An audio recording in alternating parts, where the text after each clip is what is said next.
एक बार ठाकुर जी की पाग बांध रहे थे, ठाकुर जी का श्रृंगार कर रहे थे। तो पाग बांधते बांधते ठाकुर जी कभी कभी खेलते हैं अपने श्रृंगारियों के साथ, जो ठाकुर जी की सेवा करते हैं उनके संग ठाकुर जी खूब खेलते हैं। तो हरिराम व्यास जी के संग ठाकुर जी खेल रहे थे। कैसे? वो पाग बांधे और जैसे ही पाग बांध करके पाग के ऊपर सिरपेच लगाने के लिए नीचे सिरपेच उठामे, तो इतने में क्या देखें कि पाग ढीली हो गई, पूरी मुंह पे आ गई, नीचे गिर गई।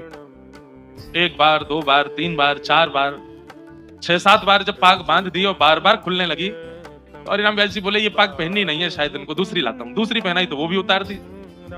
तीसरी पाग लाए और जब तीसरी पाग बांधी तो किसी ने बाहर से आवाज लगाई, बोले जल्दी दर्शन खोलो, इतने सारे दर्शनार्थी खड़े हैं। तो हरिराम व्यास जी बोले जय जय, बहुत देर रह गई है, सुबह से मैं पाग बांधने में लगूं, जल्दी तैयार हो जाओ, बाहर सबन को दर्शन करने। पाग बांधी, ठाकुर जी ने अब की बार भी पाग उतार दी। तो इतना गुस्सा आया हरिराम व्यास जी को, वो उधरी हुई पाग ही छोड़ दी मुंह पे। बोले ऐसे खड़े रहो, अब ऐसे दर्शन दे दूंगा सबको।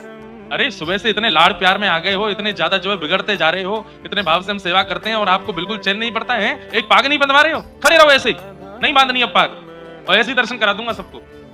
अपने पुत्र को बोल गए भोग आदि पधरा करके दर्शन खोल देना, मैं जा रहा हूँ। बोले पिताजी गुस्सा क्यों? बोले ये ऐसे ही काम है यहाँ के, छलिया के पूरे दिन यहाँ की सेवा करते रहे, एक पाग ना बंधवा रहो, गुस्सा करे। बाहर जाकर के हरिराम व्यास जी चुपचाप बैठ गए। थोड़ी देर बाद भोग प्रसाद होने के बाद जैसे ही पर्दा खुले, आहा, लोग बाग जय जयकार करने लगे, मनोहर झांकी, मधुर झांकी, आहा, आज ठाकुर जी कितने सुंदर लग रहे हैं, आज ठाकुर जी कितने प्यारे लग रहे हैं। तो हरिराम व्यास जी बोले ये लोग मुझ पे व्यंग कस रहे हैं, ये लोग जरूर मेरे ऊपर व्यंग कस रहे हैं, टेढ़ी मेढ़ी पाग है, पाग पूरी खुल गई है, तो मुझ पे व्यंग मार रहे हैं कि देखो आज कितने बढ़िया ठाकुर जी सजे। कोई दर्शनार्थी बाहर आया रोता रोता, बोले व्यास जी आज की झांकी तो नेत्रों से जा ही नहीं रही है। बोले सच बता? बोले और नहीं। बोले उधरी वही पाग में तुमको बड़ी बढ़िया लग रहे हैं ठाकुर जी। बोले उधरी वही पाग, आज ना तो मुख दिख रहा है, ना चरण दिख रहे हैं, ना हाथ दिख रहे हैं, आज तो दृष्टि पाग पे ही अटकी भैया, इतनी सुंदर पाग ठाकुर जी पहन के खड़े। भीतर जाकर के जैसे हरिराम व्यास जी ने देखा तो क्या पाया, आज इतनी सुंदर पाग और उस सुंदर पाग के ऊपर 10-15 मोर पंख ऐसे लटका करके ठाकुर जी ने इतनी सुंदर पाग।